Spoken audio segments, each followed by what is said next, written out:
श्रीराम. साधक हो, सध्या आपण श्री ब्रह्मचैतन्य गोंदवलेकर महाराज यांचे थोर शिष्य परमपूज्य श्री ब्रह्मानंद महाराज बेलधडीकर यांच्या चरित्राचा आस्वाद घेत आहोत. तसेच रविवारी श्री महाराजांच्या काही भक्तांचे अनुभव ऐकणार आहोत. परमपूज्य श्री ब्रह्मानंद महाराज बेलधडीकर यांच्या चरित्राचे लेखक गुरुभक्त भास्कर अनंत लिमये सांगतात, श्री गुरूंनी व्यंकटरमणाला लक्ष तुलसी वाहिल्या. दररोज तुळशी आणण्यासाठी 15-20 भक्तगण त्यासाठी 2-3 कोस लांब जात असत. त्या लोकांपैकी 26चे 3-4 भाविक भक्त दररोज पहाटे उठून प्रातर्विधी आटोपून देवाची काकड आरती होताच तुळशी आणण्यासाठी तेथून बेलधडीस जात असत. श्री गुरूंची दक्षता एवढी असे की निघण्यापूर्वी त्यांना ते पुरेसा फराळ बांधून देत असत. तो घेऊन डोंगरातील पायवाटेने 2 तास दिवस येण्यापूर्वी ते बेलधडीस पोचत असत.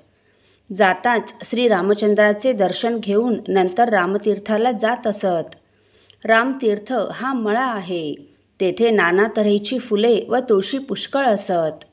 श्री गुरूंनीच ही व्यवस्था रामदेवासाठी करविली होती. 2 तासपर्यंत ते लोक आपल्याला पाहिजे तितक्या तुळशी व फुले घेऊन नंतर स्नान करीत. संध्या व जप करून रामतीर्थाच्या काठावर असलेल्या पादुकांवर तुळशी वाहून बरोबर आणलेला फराळ पोटभर खात असत. नंतर तेथून निघून 12 वाजण्याच्या आत व्यंकटापुरास परत येत असत. एके दिवशी तुळशी घेऊन परत जाताना प्रखर उन्हाने त्यांना फार तहान लागली. तहानेने कासावीस होऊन मार्ग कष्टाने आक्रमित असताना त्यापैकी एकजण दुसऱ्यास, नारायण भट्टास तहान फार लागली आहे. जवळपास पाणी नाही. ऊन तर मी म्हणत आहे. पुढे पाऊल टाकणे मुश्किल झाले आहे असे म्हणाला. नारायण भट्टही, मलाही तसेच झाले आहे. यावेळी श्री गुरूंनी आम्हास येथे 2 लाडू व पाणी पाठवून दिल्यास बरे होईल असे म्हणाला. बरोबरचे दुसरे दोघे, आता व्यंकटापूर फार दूर नाही, 1 मैलसुद्धा नाही. आधीच रोजच्यापेक्षा उशीर झाला आहे, तरी लवकर जाऊया असे म्हणाले.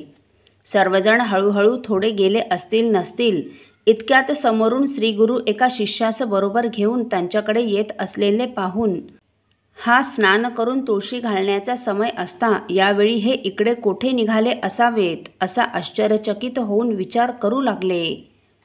तोच श्रीगुरू लिंबाच्या झाडाच्या सावलीत बसल्याचे त्यांना दिसल्याने तेही गडबडीने तेथवर गेले व त्यांनी श्रीगुरूंच्या पायावर डोके ठेवून नमस्कार केला. श्री गुरूंनी मंद हास्य करीत बरोबरच्या शिष्यास, ए रामभट्टा, उगीच उभा काय राहिलास? हे उन्हात तहानेने मरत आहेत. लवकर पाणी आणून त्यांना लाडू व पाणी दे अशी आज्ञा केली. श्री गुरूंचे हे भाषण ऐकून त्यांचे भक्तावरील वात्सल्य आठवून प्रत्येकाला दुःखाचा उमाळा आला. तोंडातून शब्द बाहेर फुटेना. अवाक होऊन ते श्री गुरूंच्या पायावर लोळू लागले. श्री गुरूंनी, खुळ्यासारखे काय करता? प्रथम हे घ्या असे म्हणून 2-2 लाडू व पाणी दिले. एका क्षणापूर्वीच तुम्ही म्हणजेच श्री गुरूंनी येथे येऊन तुम्हास लाडू व पाणी दिले तर ठीक होईल असे म्हटले होते ना? त्यावेळी लाडू व पाणी याच्यावर तुमची वासना गेली होती.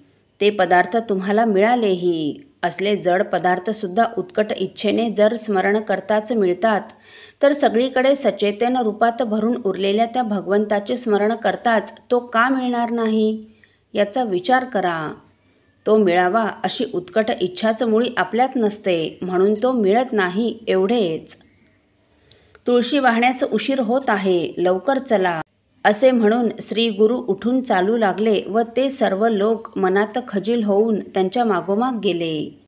आपल्याला कष्ट पडले तरी उपदेश पटवून तो गळी उतरविण्याची एकही संधी श्री गुरु फुकट दौडीत नसत. श्री गुरु लाडू व पाणी घेऊन आले नसते तरी ते लोक तुळशी घेऊन गेल्याशिवाय राहत नव्हते.